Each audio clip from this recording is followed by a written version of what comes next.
do último ano, noite, manhã. Estamos num ritmo diferente e eu venho hoje para conversar com vocês um pouco sobre o controle de biossegurança nas unidades de terapia intensiva, UTI.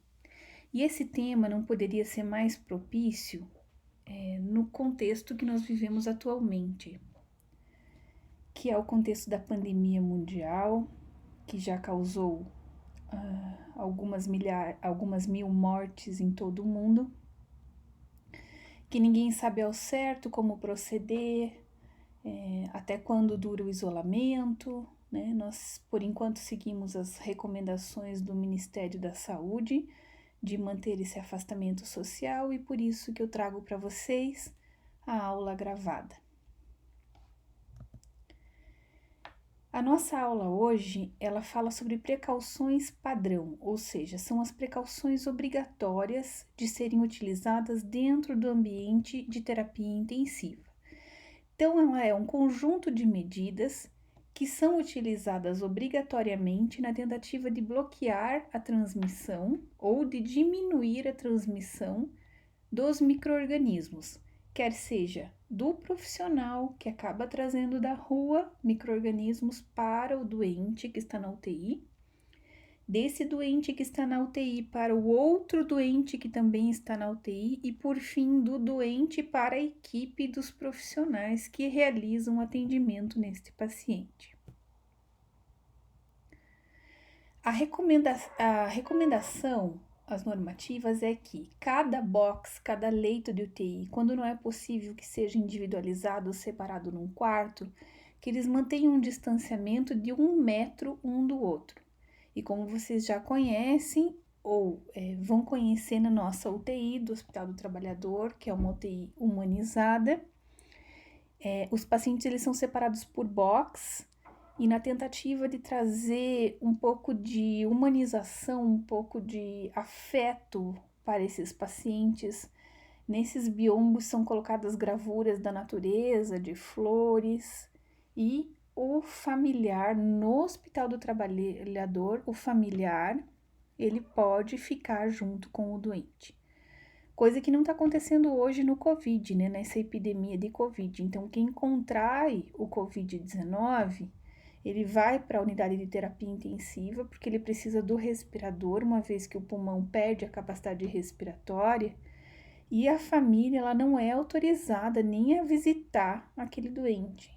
Então, os pacientes que vão a óbito, como muitos, infelizmente, na Itália e na Europa, de uma maneira geral, inclusive aqui no Brasil, então são doentes que acabam falecendo de uma forma muito solitária.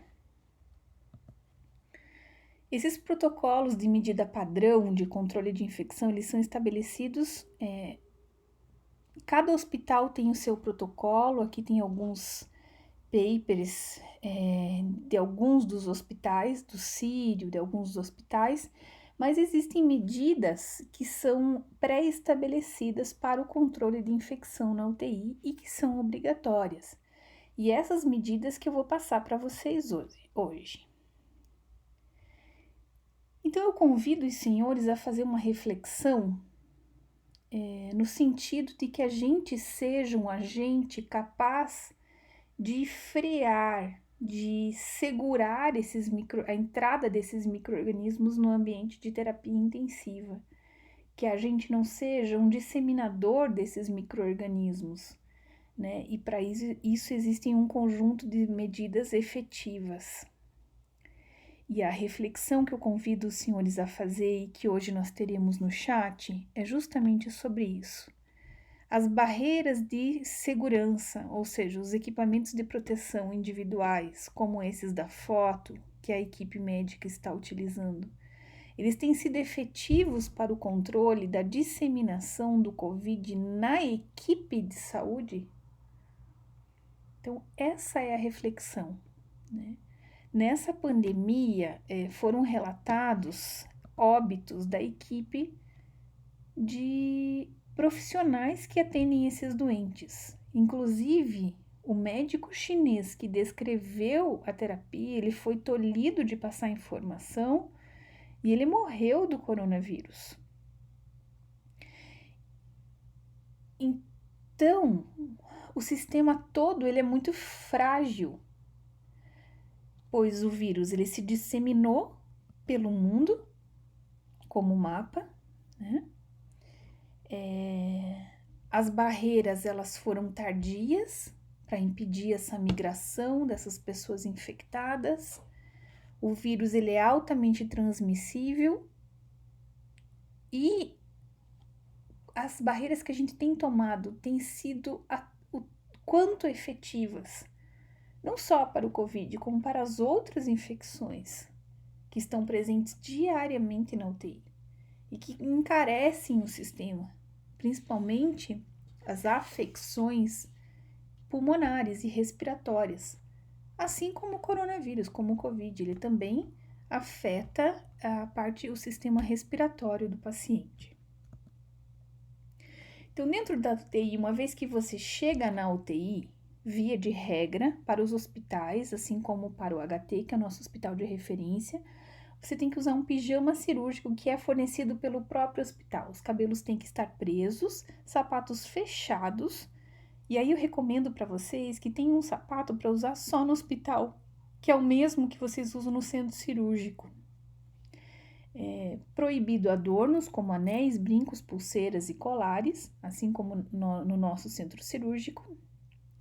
E um procedimento simples de controle de infecção, e aí se estende para o Covid também, é a lavagem rotineira das mãos. Então, depois dessa pandemia, teremos mudado alguns comportamentos. Dentre eles, a higienização mais frequente das mãos, porque as mãos disseminam os micro-organismos. Existem duas formas em ambiente hospitalar de se higienizar as mãos. É com água e sabonete líquido, né, quando as mãos estão sujas ou contaminadas, e preparação alcoólica. Por isso essa corrida insana por álcool gel. O álcool gel ele é uma medida efetiva sim no combate, mas principalmente quando você não é capaz de lavar a mão naquele momento. Por exemplo, você está dentro do carro e você vai chegar saiu, foi no mercado, voltou para dentro do carro, a solução de álcool gel está dentro do carro para que você possa higienizar as mãos neste período que estamos vivendo, por exemplo, né? No hospital tem uma solução alcoólica de 60% a 80% para a higienização das mãos prévia a procedimentos invasivos. Por exemplo, o intensivista ele vai entubar um paciente. Então, além de ele lavar as mãos, ele se disponibiliza dessa solução alcoólica para a higiene das mãos prévia a procedimentos. Existem 5 momentos oportunos da lavagem das mãos. A primeira, e esses 5 passos são obrigatórios, ok, pessoal? A primeira é quando você entra em contato com o paciente. A segunda é antes da realização de qualquer procedimento. Por exemplo, nós vamos realizar uma exodontia beira-leito. Tem um elemento dentário com extensa mobilidade, paciente de vítima de trauma. Com risco de broncoaspiração, esse dente precisa ser removido. Então, você vai fazer a higiene prévia à intervenção no paciente. Após a exposição de fluidos corporais, como urina, sangue, saliva, que é o nosso caso, né? É o terceiro momento que as mãos têm que ser higienizadas. Após o contato com o paciente, por exemplo, o pessoal da enfermagem foi lá e cobriu o paciente que estava descoberto. Tem que lavar as mãos, porque senão ela vai levar a bactéria desse paciente para o outro paciente. E após o contato com o ambiente próximo ao paciente. Por quê? Os micro-organismos eles ficam em suspensão no ar por um tempo que varia de micro-organismo para micro-organismo, né? O Covid, a gente sabe que ele pode ficar algumas horas no ar. E aí é o risco do pessoal que trabalhou na equipe, principalmente os primeiros, mas ainda continua o risco do pessoal que trabalha na linha de frente com esses pacientes infectados com o Covid, pois existem relatos de que eles se contaminam na hora de remover a roupa, né, a roupa de proteção, visto que esse aerosol de micro-organismos ele fica pairando em suspensão no ar. Além das barreiras padrão, de precaução padrão, existem precaução de contato. Então, quando você for atender um paciente que tem uma plaquinha que diz precaução de contato, esse paciente ele está infectado e além daquelas barreiras já citadas de lavagem da mão, utilização do pijama, há que se colocar um avental ou um capote por cima do pijama cirúrgico. As luvas são obrigatórias e dependendo do micro-organismo, do estado do paciente, esse paciente ele é mantido em um quarto privativo, ou seja, em isolamento. Existem alguns tipos de patógenos que requerem barreira de contato ou barreira de gotículas ou aerossol. Então, aqui estão alguns patógenos que exigem e a barreira exigida, né? Por exemplo, feridas supurando na pele exigem uma barreira de contato, tá? Diarreia exige barreira de contato. Meningite, por sua vez, ela é transmitida por gotículas, então há que se proteger com óculos, máscara, né? Aerossol da mesma maneira. Então, a barreira padrão é unificada, que é a lavagem das mãos para todos os pacientes. A barreira de contato, que é a utilização do capote sobre o pijama cirúrgico e das luvas, é para infecções de pele e patógenos de uma maneira em geral. Quando existem gotículas, por exemplo, pacientes com afecções em via respiratória, recomenda-se o uso obrigatório de máscara. E com aerossóis, como é o caso do Covid-19, a máscara N95. As máscaras N95, como a da foto à direita, elas filtram até 99% dos micro-organismos, enquanto que a máscara cirúrgica, por sua vez, ela tem uma capacidade de filtragem de 85%. Então, nessa pandemia, onde existe uma busca desenfreada por máscaras que acabam zerando o estoque de quem realmente precisa usar máscara, que são os ambientes hospitalares, ela impede que o vírus seja disseminado. Então, uma vez que você está contaminado, você tem que usar a máscara para não disseminar o micro-organismo no ambiente. Agora, utilizar a máscara para evitar de ser contaminado como uma precaução, ela não é uma maneira efetiva. Então, por exemplo, você vai entregar compras para os seus avós, que estão em isolamento efetivamente, que são o grupo de risco para o Covid. Você vai de máscara, mas é para proteger os seus avós do patógeno e não a você. Isso tem que ficar claro para as pessoas. Enquanto ambiente hospitalar, existem alguns acidentes relatados e a prevenção dos acidentes com pérfuro cortantes, ela requer o descarte em local apropriado, na caixa de pérfuros cortantes, assim como já é a nossa rotina clínica. Nunca, jamais reencapar agulhas, visto que os pacientes que estão na unidade de terapia intensiva, todos eles são afetados por algum tipo de patógeno, todos eles. Recomendação: manter a vacinação atualizada da equipe de toda a equipe dos profissionais de saúde, sempre. Essa é a nossa responsabilidade enquanto profissionais da saúde para com os pacientes que a gente vai atender. Prestem atenção ao uso de celulares, telefones celulares. Eles não são permitidos no ambiente de terapia intensiva, a menos que seja pós-higienização para anotação de informações importantes, alimentação de tabelas, de dados, ou registro de paciente quando solicitado. Vocês não podem sair fotografando o paciente sem a nossa autorização, tá claro? O celular, ele carrega muito micro-organismo, então eu peço que vocês tenham uma atenção redobrada aos celulares de vocês nessa época de pandemia.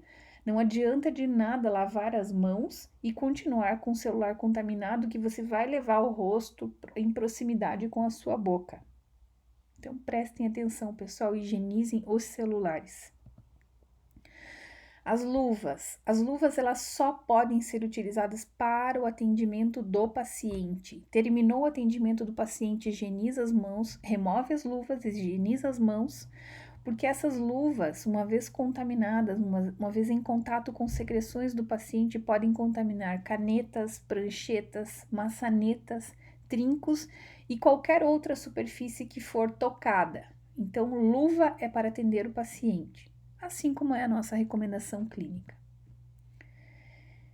E dentro da UTI, nós estamos mais suscetíveis a riscos profissionais. É óbvio que não, vocês que estão indo, né, esse risco ele diminui significativamente, vocês que vão esporadicamente para conhecer o que é a odontologia hospitalar, mas para os profissionais que trabalham dentro da UTI efetivamente, como médicos, enfermeiros, fonoaudiólogos, fisioterapeutas, cirurgiões dentistas, que convivem diariamente, então eles estão expostos a riscos ocupacionais. Risco de radiação, por exemplo. O paciente que está na UTI precisa ser submetido à radiação com frequência. Ruídos do respirador, temperatura, que muitas vezes é inadequada, né? Às vezes está acima a temperatura a temperatura tem que estar um pouco mais acima, porque os pacientes eles tendem a ter um pouco mais de hipotermia, que estão acamados. Risco químico pelo aerosol e evaporação de gases dos inaladores, aerossóis dos pacientes. Risco ergonômico por uma postura inadequada que muitas vezes temos que ocupar durante o atendimento dos pacientes. Então, reparem quando o teu colega está atendendo, como ele fica muitas vezes a postura, porque a gente começa a atender e não percebe que está numa postura completamente inadequada. Então, olhe para o seu colega, para a sua dupla, veja qual é a postura que ele assume durante o tratamento, principalmente o tratamento odontológico. E, se possível, sinalize de uma maneira discreta, porque isso são hábitos que a gente acaba incorporando ao longo da vida. Riscos de pérfuro cortantes e de incêndio.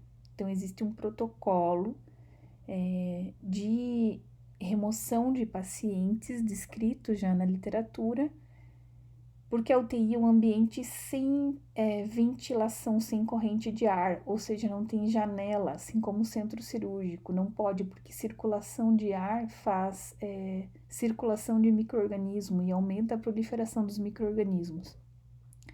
Então, via de regra, é uma entrada e saída única. No Rossio existe a saída pelos vestiários, mas normalmente a entrada e a saída da UTI ela é única, contrariando as normativas de segurança, né?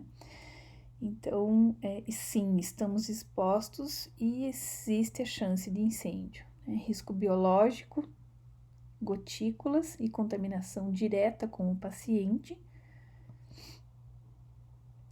Portanto, pessoal, o processo da biossegurança ele é fundamental dentro das especialidades de saúde, mas dentro da terapia intensiva é indispensável que todas essas regras de biossegurança elas sejam atendidas para que nós não sejamos os disseminadores dos micro-organismos e nós propiciemos um agravamento do quadro do paciente. A referência utilizada para essa aula foi o livro de Fundamentos da Odontologia em Ambiente Hospitalar. Está disponível na biblioteca para vocês. Então, eu recomendo que vocês procurem e até mais. Nos encontramos no chat.